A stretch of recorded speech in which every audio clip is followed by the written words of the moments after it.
ನಮಸ್ಕಾರ ಸ್ನೇಹಿತರೆ, ನಾನು ನಿಮ್ಮ ಪ್ರೀತಿಯ ಸಮೃದ್ಧಿ ಪ್ರಕಾಶ್ ಮಾತಾಡ್ತಿರೋದು ಶಿವಮೊಗ್ಗ ವಿನೋಬ್ ನಗರದ ಶ್ರೀ ಬೀರಲಿಂಗೇಶ್ವರ ದೇವಸ್ಥಾನ ಕನಕನಗರ. ವಿನೋಬ್ ನಗರಕ್ಕೆ ಭಾರಿ ಹತ್ತಿರ ಇರೋಂಥ ಒಂದು ಅತ್ಯದ್ಭುತ ಐತಿಹಾಸಿಕ ದೇವಸ್ಥಾನವನ್ನು ಇಲ್ಲಿ ನಿರ್ಮಾಣವಾಗಿದೆ. ನಿಜಕ್ಕೂ ನೋಡೋಕ್ಕೂ ಒಂದು ಸುಂದರ ಕಂಡ್ರೆ, ಪ್ರತಿಯೊಂದು ಸಹ ಕಲೆಯನ್ನು ಸಹ ನೋಡಿ ಎರಡು ಕಣ್ಣು ಸಾಲದು.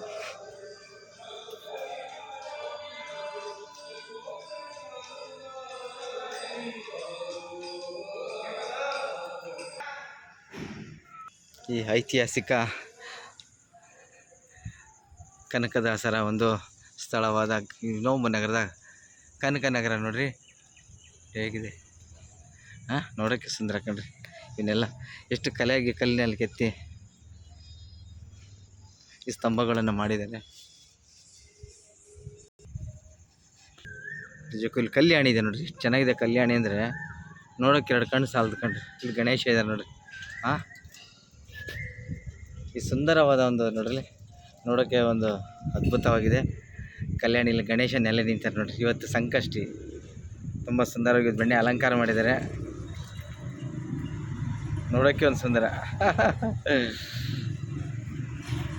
ಗುಡಿಯನ್ನು ನೋಡಿರೋಣ ಭಾಗದಲ್ಲಿ ಇದು ಒಂದು ಸಹ ತೋರಿಸ್ತಾ ಇದ್ದೀನಿ. ಶಿವಮೊಗ್ಗದ ನಮ್ಮ ಸ್ನೇಹಿತರಿಗೆ ನಿಮ್ಮ ಪ್ರೀತಿ ಸಮೃದ್ಧಿ ಪ್ರಕಾಶ್ ಗುಡಿಯನ್ನು ನೋಡೋಣ. ಯಾವ ದೇವಸ್ಥಾನ ಆಗಲಿ ಶಿವಮೊಗ್ಗ ನಗರದಲ್ಲಿ ಜಿಲ್ಲೆಯಲ್ಲಿ ತೋರಿಸ್ತೀನಿ, ಬನ್ನಿ ನೋಡೋಣ.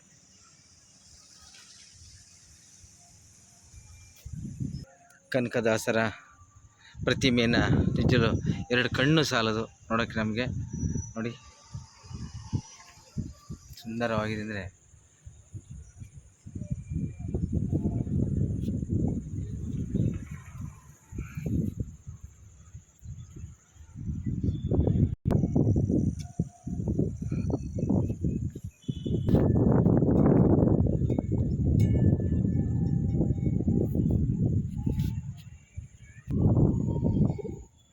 ಕೆತ್ತನೆಗೆ ನೋಡ್ಬೇಕಣ್ರಿ. ನಿಮ್ಮ ಸಮೃದ್ಧಿ ಪ್ರಕಾಶ್ ಕೆತ್ತನೆಗೆ ನಾವು ಆದ್ಯತೆ ಕೊಡ್ತೀವಿ. ಕನಕದಾಸರ ಪ್ರತಿಮೆನ ನೋಡೋಕ್ಕೆ ಎರಡು ಕಣ್ಣು ಸಾಲದು. ಬನ್ನಿ ತೋರಿಸ್ತಾ ಇದ್ದೀನಿ. ಈಗ ಶ್ರೀ ಬಯಲು ಉದ್ಭವ ಲಿಂಗೇಶ್ವರ ದೇವಸ್ಥಾನ, ಅದು ಸಹ ಅದ್ಭುತ ಆಗಿದೆ ಕಣ್ರಿ. ನೋಡೋಕ್ಕೆ ಒಳಗಡೆ ಹೋಗೋಣ. ಬಂಡೆಯಲ್ಲಿ ಕೆತ್ತಿ ನೆಲೆಸಿದ್ದಾರೆ ಈಶ್ವರ.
ಈ ಐತಿಹಾಸಿಕ ಬೀರಲಿಂಗೇಶ್ವರ ದೇವಸ್ಥಾನವನ್ನು ನೋಡೋಕ್ಕೆ ಎರಡು ಕಣ್ಣು ಸಾಲದು.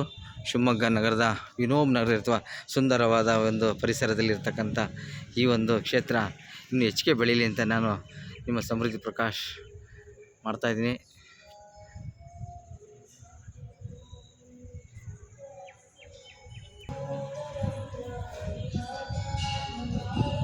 ಬೀರಲಿಂಗೇಶ್ವರ ದೇವಸ್ಥಾನ ನೆಲೆಸಿರೋದು ನಮ್ಮೆಲ್ಲರ ಹೆಮ್ಮೆ ಶಿವಮೊಗ್ಗ ವಿನೋಬ್ ನಗರದಲ್ಲಿ.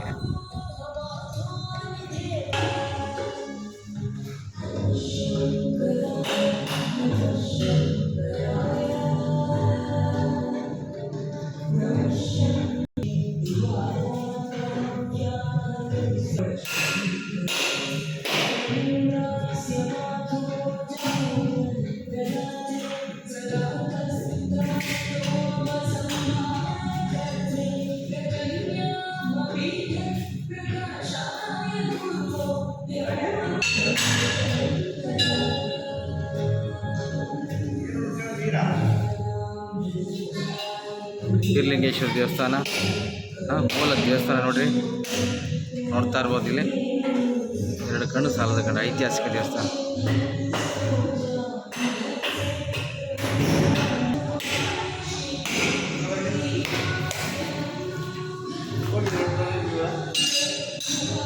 ಶ್ರೀ ಗುರು ರೇಣುಸಿದ್ದೇಶ್ವರರವರು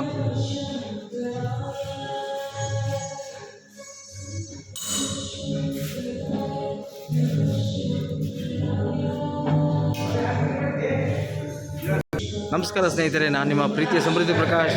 ಇಲ್ಲಿ ಶ್ರೀ ಗುರು ರೇಣುಸಿದ್ದೇಶ್ವರವರು, ಶ್ರೀ ಬೀರಲಿಂಗೇಶ್ವರ ಸ್ವಾಮಿಗಳು, ಹಾಗೆ ಲಕ್ಷ್ಮೀ ದೇವಿ ಅಮ್ಮನವ್ರಿಗೆ ಮೂರು ಸಹ ಒಟ್ಟಿಗೆ ನೋಡ್ಬೋದು ನೋಡ್ರಿ. ಇಲ್ಲಿ ನೋಡೋಕ್ಕೆ ಸುಂದರ ಕಣ್ರಿ. ಬನ್ನಿ, ಈ ಐತಿಹಾಸಿಕ ಸ್ಥಳವನ್ನು ದಯವಿಟ್ಟು ನೋಡಿ, ನಿಮ್ಮ ಗುಡಿ ನೋಡಿ ನಿಮ್ಮ ಸಮೃದ್ಧಿ ಪ್ರಕಾಶ್. ಧನ್ಯವಾದಗಳು.